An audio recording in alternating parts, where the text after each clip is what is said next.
Let me kind of set the stage real quick. Chief, it's running a few minutes behind. So when she finishes addressing you, she will answer a few questions. Once we cut the questions off, we do understand that there are times when you need some clarification. So we'll just come to the side and we'll be able to answer any clarifying questions. Okay, we cool?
Good morning, everyone.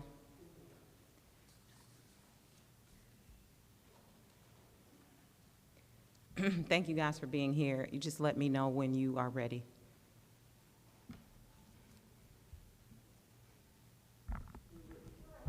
You ready? So I want to start by saying that what we are seeing across this country and our nation, our entire world, is hurt and pain from the death of Mr. George Floyd. We continue to see that. We continue to feel that as a police department. And we continue to pledge to work in our communities here in Dallas to continue to make Dallas safe and a city that has equity for everyone.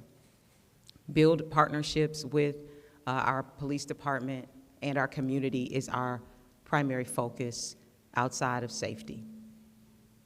The purpose of this briefing is basically to give you an overview, excuse me, give you an overview of the peaceful protests that happened last night.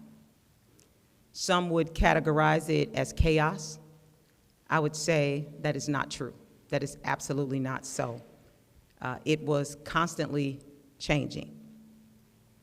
It was decision-making that was a result of collaboration, and we had to pivot at times.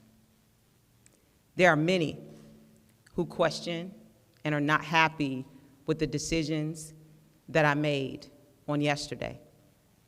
Let me be clear. I am not here to make people happy. My job and our job in law enforcement is to keep this city safe. We have pledged that. We will do that. And that is our goal. The protesters last night were peaceful, and we want to thank them for being peaceful. And we pledge that we will continue to support a peaceful protest. And we're not surprised that they were peaceful because we've had peaceful protests in the past. And what we also should not be surprised by is the fact that I stood before you and made myself extremely clear that we will arrest anyone who breaks the law. And although peaceful, the protesters broke the law. On last night, they assembled, and then they began to walk, and we supported that walk. When they began to enter the Margaret Hunt Hill Bridge, they were given a warning because it is against the law. The Penal Code 42.03, obstruction of a highway or passageway, says that they are not allowed to walk in the middle of the roadway on a freeway, Oak Pass. And we warned them. They did not stop. They decided to take a knee on the bridge and hold their hands up and say, "Don't shoot." Again, no one should be surprised because my statement is, if you break the law, we will arrest you. My priority, our priority in law enforcement is to keep you safe, the protesters peaceful and safe. If they had remained on that bridge, we had vehicles that had to back up, and our goal was to keep them from any hurt, harm, or danger, and that means that they needed to get off of the bridge. Our actions are aligned with our words, and we will continue to do so. I also want us to be reminded that our focus continues. We have protests that are scheduled for today and this afternoon, and we will continue to be vigilant in keeping protesters, community, businesses, and our residents safe. These protests have begun peaceful all across the country, even here in Dallas.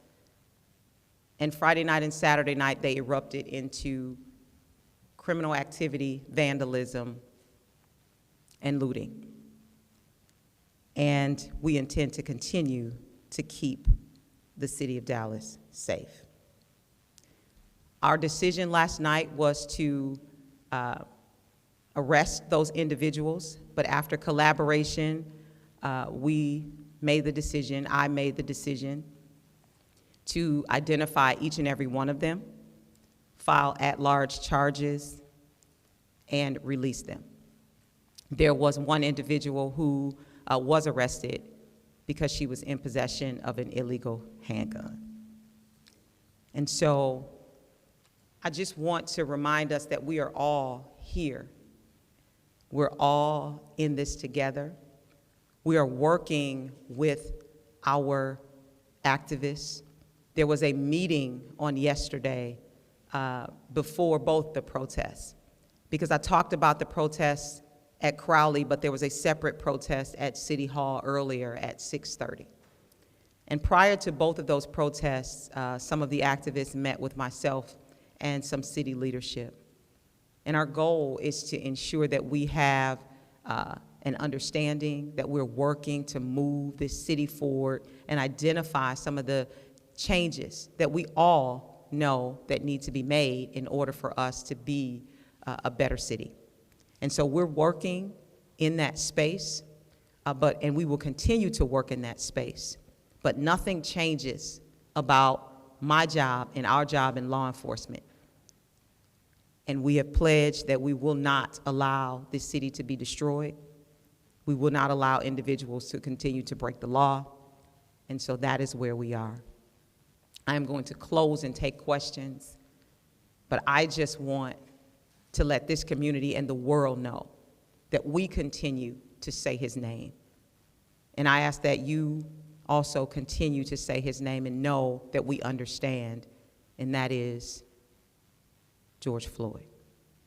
I'll take any questions. Regarding yesterday, your meeting with the activists, you said that you met with them, you talked with them. It's our understanding that you had an agreement with them, and they broke the agreement by turning left instead of right and heading to the Margaret Hunt Hill Bridge. Can you talk about that a little bit, please? So in our meeting, we did not discuss routes in our meeting. In our meeting, we discussed that we will continue to allow peaceful protests, and we discussed that we would arrest anyone who broke the law, curfew or otherwise. And that was clearly stated. We pledged our support. But again, my job is to keep this city safe. Our job in this police department is to keep this city safe, the men and women of the Dallas Police Department. And I also want to extend a thank you to the Texas Department of Public Safety, have been working diligently for that, and we will continue that. Again, our actions align with our words. So they didn't break the agreements? That's not what I said. That we did not talk about routes. They discussed routes with the intelligence commander who determined their route and told them which way to go. That was not my conversation with them. They violated that. Yes, sir. There was a question over here first. There was a question over here first. Okay. As a member of the meeting, I attended last night's protest. I was detained by officers. I repeatedly identified myself as a member of the meeting, but I was still handcuffed and other media persons were not. Why was that? So again, I was not at that location. You made that known to me. We are currently investigating that situation. When I saw you later on that evening, you expressed those concerns to me, and we are looking into that. And I promise you, we will get you an answer and get to the bottom of why you were detained and no one else. Thank you.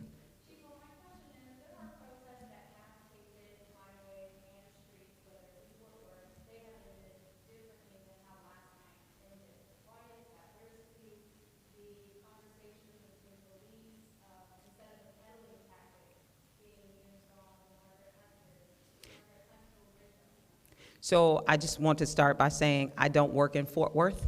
I'm the chief of Dallas. I cannot attest to what other chiefs are doing. What I am committed to is the city of Dallas and keeping the city of Dallas, those protesters, the community, and businesses at large safe. And that's what we did.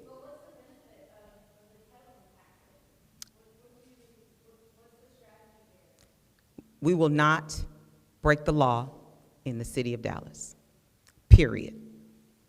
Next question.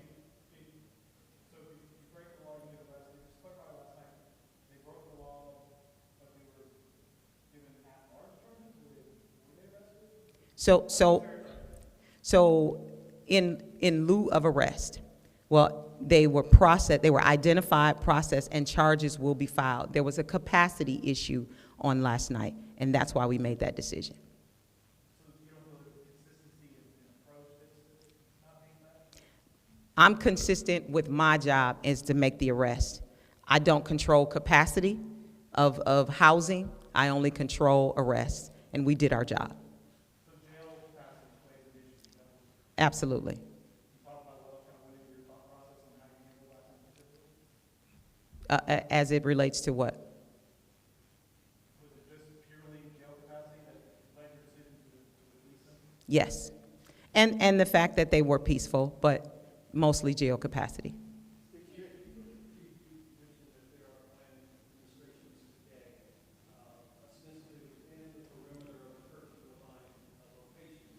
Last night, there was an agreement, in my understanding, to go to the county courthouse and then allow those individuals to come back within the perimeter without facing arrest. I think you said there was a verdict that didn't happen. What happens today? What is your message today if you have that demonstration within the perimeter of the curfew area after 7 p.m.? So, one, the protesters are allowed to protest until 7 p.m. And then they're allowed to go back to their vehicles, to go through the area to get to their vehicles. And then we enforce the curfew.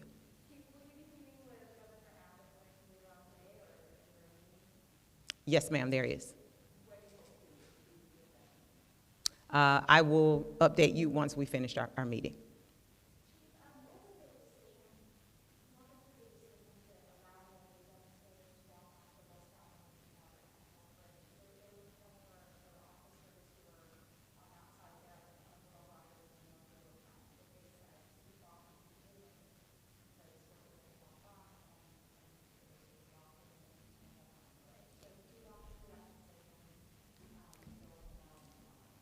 So I don't know your set of facts.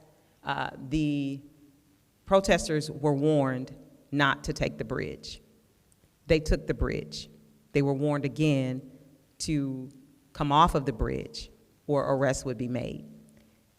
We wanted to ensure that they were safe while they were on the bridge because vehicles travel on the bridge. So we made a decision to block off traffic or any other hurt, harm, or danger that could come to them, but we did intend to arrest them.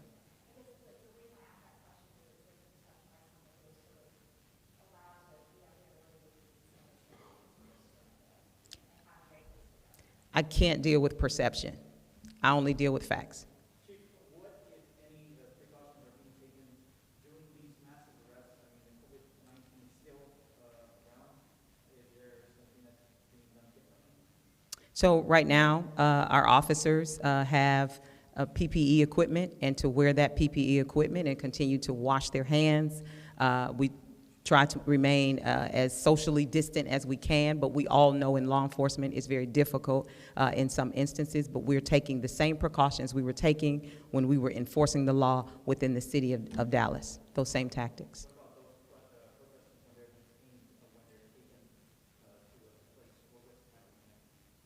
We are maintaining social distancing. Not specific to last night's protest. Do you have any update on the 2 injuries that were reported in the protest that y'all discussed yesterday after potential use of force? So I don't have any updates. I released a statement yesterday that we are actively investigating and in the process of interviewing those 2 victims. Once they are conscious and able to give us any information, we are looking for canvassing the area for any video, and we are committed. We're working alongside of our Office of Police Oversight to ensure proper follow-up of this investigation and hold whoever is responsible accountable.